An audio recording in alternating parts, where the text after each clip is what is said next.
Now, COPE has suspended its party leader, Mosiuoa Lekota, for what they call his role in dividing the party.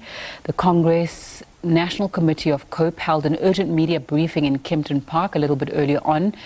The party also said that Lekota's health has impeded his ability to perform his duties in Parliament. For more on the story, I'm joined by SABC News reporter Abongile Dumako. A very good afternoon to you, Abongile. What else emerged from the press conference?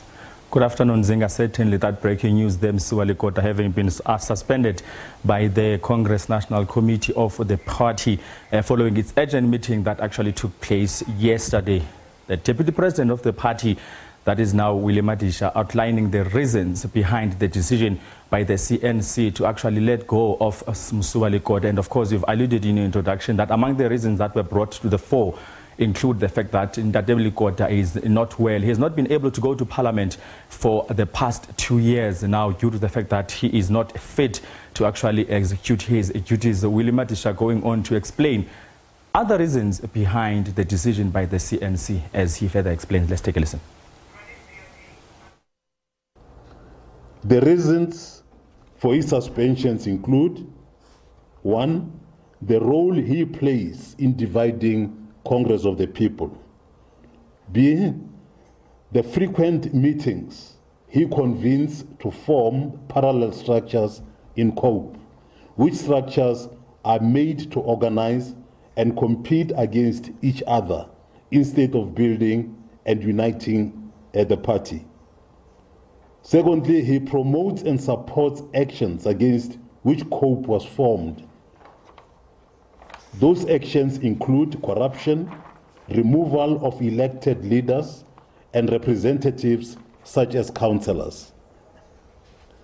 3, the COPE national leadership advised him on several occasions that given his lack of energy and strength to lead the party at the moment, he must step back. Although he agreed on all those several occasions, but he did not do so.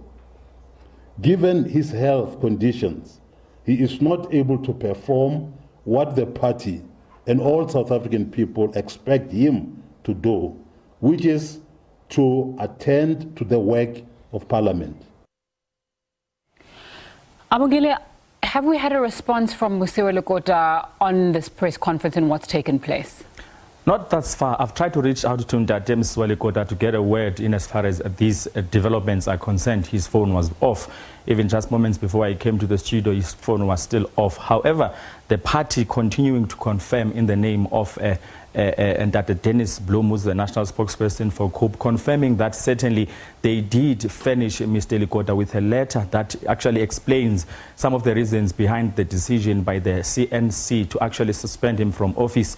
And of course, the General Secretary of COPE having been able to furnish him with the letter at his residences in Midrand. That's according to Willie Madisha. And of course, the party is yet to take a decision in the next 7 days on what's going to happen then in as far as Mr. Lekota being a member of Parliament representing COPE. They're saying that the CNC will sit in the next couple of days, and then of course in a space of 7 days there'll be a decision as to whether or not they should recall him from Parliament and actually deploy another member of Parliament who's going to represent COPE there. We understand that in fact COPE has only 2 seats in Parliament, that which is actually occupied by Mosiuoa Lekota and his deputy now Willie Madisha. And of course the party quite adamant that this is about time that there is change within the Congress of the People, following of course those reports coming out from Bloemfontein that himself and Ndadeli Lekota has had some meetings with people whom he called his executive. Of course, Willie Madisha saying that they're not going to budge